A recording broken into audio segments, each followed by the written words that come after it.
Seberapa kejamkah praktik di kuil salin? Murid-murid ini menusukkan tongkat ke roda gigi dan mengaduknya terus-menerus. Sekali tidak mampu mengendalikan kekuatannya dengan baik, tongkat akan tersangkut dan tidak bisa bergerak. Jika Anda mencoba mengeluarkannya, duri tajam di atasnya akan menggores tangan Anda. Dan mengapa mereka harus melakukan ini? Ini untuk melatih keterampilan yang diperlukan saat menggunakan tongkat Shaolin. Setelah beberapa waktu berlatih, Tam Duk dengan cepat menjadi mahir. Dia tidak hanya membuat semua roda gigi berputar dengan cepat, dan dia bahkan tidak tertusuk duri tajam. Melihat pemandangan ini, biksu ketua terus mengangguk setuju. Memutuskan untuk membiarkan Tam Duk maju ke 34 untuk terus berlatih. Kamar 34 adalah tempat para biksu melatih kekuatan lengan. Tangan Tam Duk dilengkapi dengan 2 pisau tajam. Menurunkan pinggang sedikit saja akan menimbulkan goresan. Pelatihan resmi dimulai. Tam Duk mengambil 2 ember air seberat 25 kg dan perlahan-lahan berjalan menaiki lereng. Awalnya dia gemetar dan tidak bisa berjalan. Ketika Anda mencapai puncak lereng, hanya ada sedikit air yang tersisa di dalam tangki. Untuk dipromosikan sesegera mungkin, Tam Duk mulai membawa ratusan barel air setiap hari. Berkat cara pelatihan ini, dia meningkat dengan cepat. Lakukan dengan cepat dan mantap. Dia bahkan memiliki kekuatan yang cukup untuk membantu kakak laki-lakinya. Melihat ini, kepala biara tidak bisa tidak memujinya.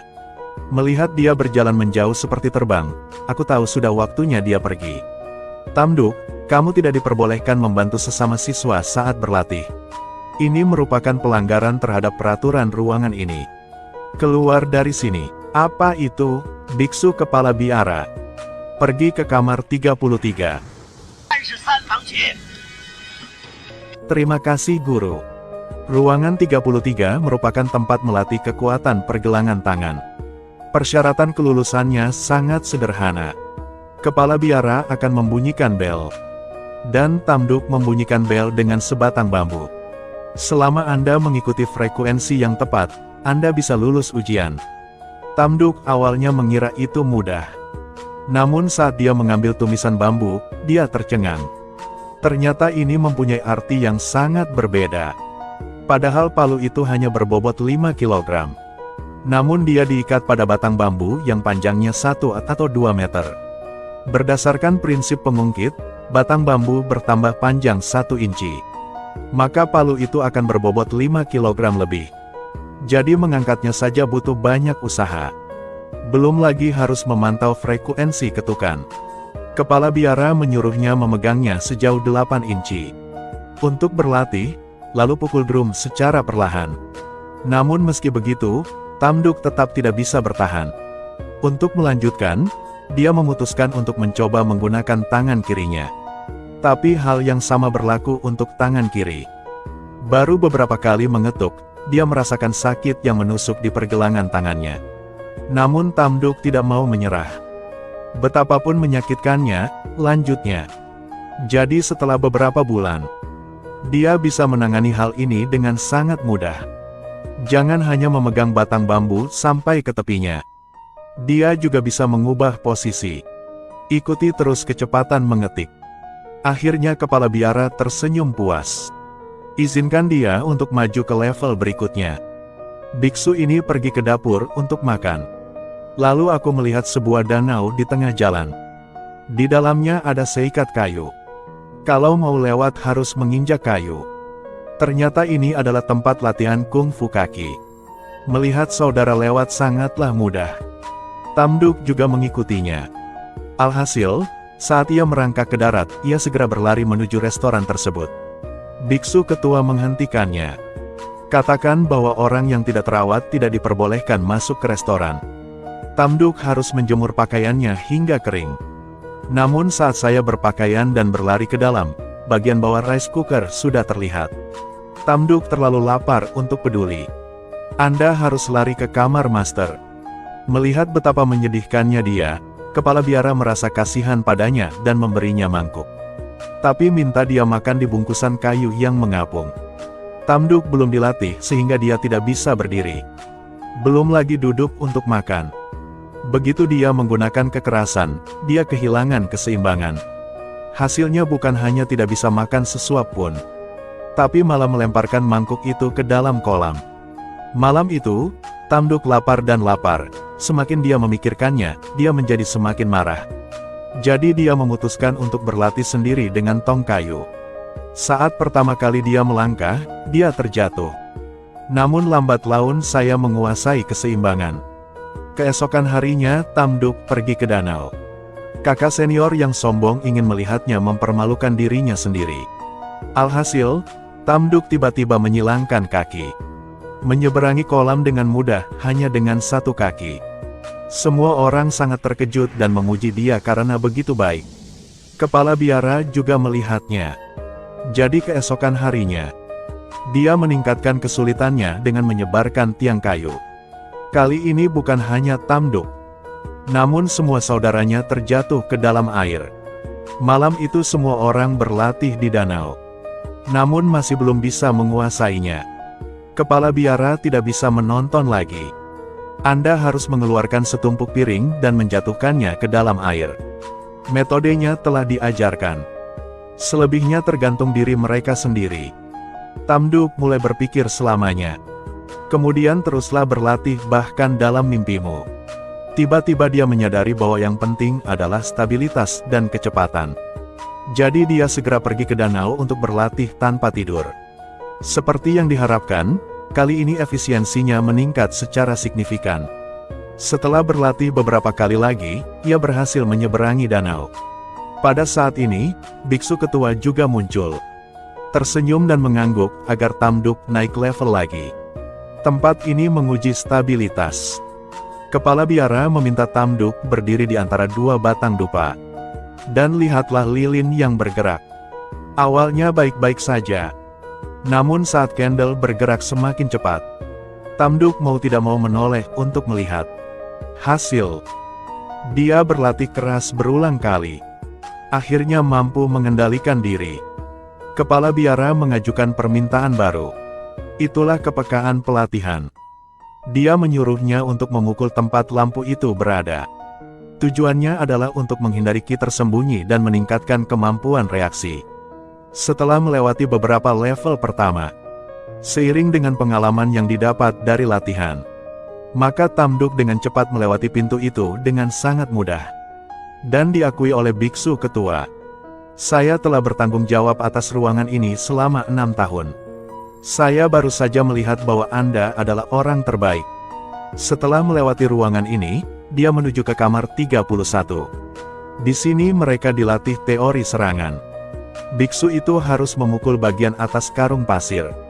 Kemudian datang dan persembahkan dupa di depan patung Buddha. Awalnya Tamduk tidak mengetahui sulitnya masalah ini. Namun baru beberapa kali kepalanya terbentur dan terasa pusing. Tetapi karena saya ingin mempelajari latihan dengan tangan dan kaki saya, jadi dia mengertakkan gigi lagi dan terus bertahan. Akhirnya setelah beberapa waktu latihan, Tamduk mampu dengan mudah mengatasi rintangan ini. Karena teknik dasar yang Tamduk kuasai. Jadi ketika mempelajari teknik tangan dan kaki, pedang, tombak, dan tongkat, dia bisa melakukan semuanya dengan terampil. Segera hari penahbisan tiba. Hari itu, sebuah konferensi diadakan di kuil. Kepala biara menunjuk Tamduk sebagai wakil ketua biksu di kamar 35. Namun, dia ditentang oleh biksu yang memimpin lembaga sila. Dia mengatakan, belum pernah terjadi sebelumnya Tamduk dipromosikan secara berturut-turut. Oleh karena itu, sangat sulit meyakinkan masyarakat. Dia harus melalui proses pelatihannya untuk lolos. Tamduk tidak ingin bersikap kasar. Tapi dia tidak bisa menolak permintaannya, jadi dia harus berjuang. Senjata kepala biara dari lembaga ajaran adalah pedang ajaran Liu Diep. Meski Tamduk memilih menggunakan tongkat panjang untuk melawan, namun tetap bukan lawannya. Dia berhasil mengubah pertahanan, dekati dengan cepat dan terlibat dalam pertempuran jarak dekat. Namun kon yang panjang tidak bisa memanfaatkan jarak dekat.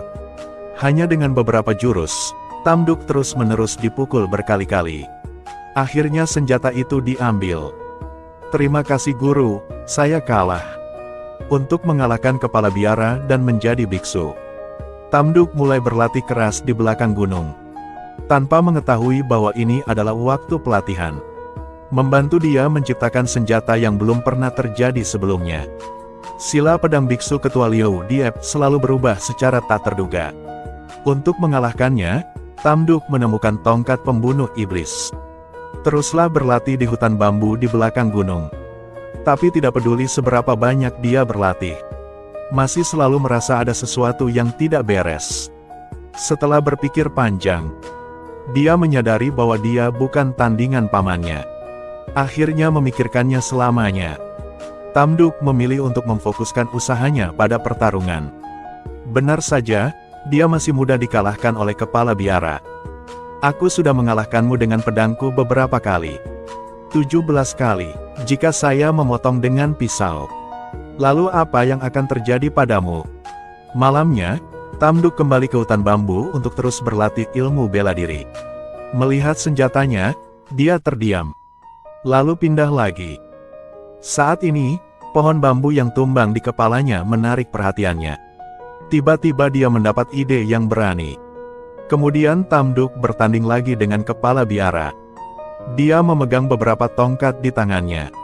Tongkat titik, tongkat pemukul, tongkat belah, tongkat cintalang. Baik keras maupun lembut, meditasi memasuki seni bela diri. Gabungkan pertarungan jarak jauh dan jarak dekat, baik pertahanan maupun serangan. Kedua tangan itu berganti terus-menerus, menyebabkan kepala biara tercengang. Pada akhirnya, Tamduk pun menang. Lihatlah sikapnya yang tenang. Direktur perlahan mengangguk. Itulah Buddhisme Zen. Tidak terpengaruh oleh dunia luar. Pertahankan stabilitas mental di tengah kekacauan, bermeditasi dan masuki kesadaran bela diri. Dengan persetujuan kepala biara dari lembaga ajaran, Tamduk bisa saja memilih ruangan manapun untuk menjadi kepala biara. Lihat, dia masih berpikir. Direktur memutuskan untuk memberinya waktu 3 hari untuk mempertimbangkan. Batas waktu telah tiba tetapi Tamduk tidak memilih ruangan manapun. Dia memilih untuk membuka kamar 26. Ternyata kungfu Shaolin terkenal di mana-mana. Mempelajari seni bela diri membutuhkan pertemuan dengan Shaolin. Namun sangat sedikit orang yang bisa mempraktekkan seni bela diri ini. Daripada teknik seperti ini, sayangnya hal itu hanya diwariskan di kuil selamanya. Akan lebih baik jika membuka kamar 36. Menghususkan diri dalam menerima murid awam untuk mengajari mereka seni bela diri. Bantu Shaolin diturunkan selamanya. Dan atas permintaan Tamduk, kamar 36 dibuka. Dan merekrut murid awam. Ajari mereka teknik Shaolin. Berkat itu, ia menjadi terkenal di seluruh dunia.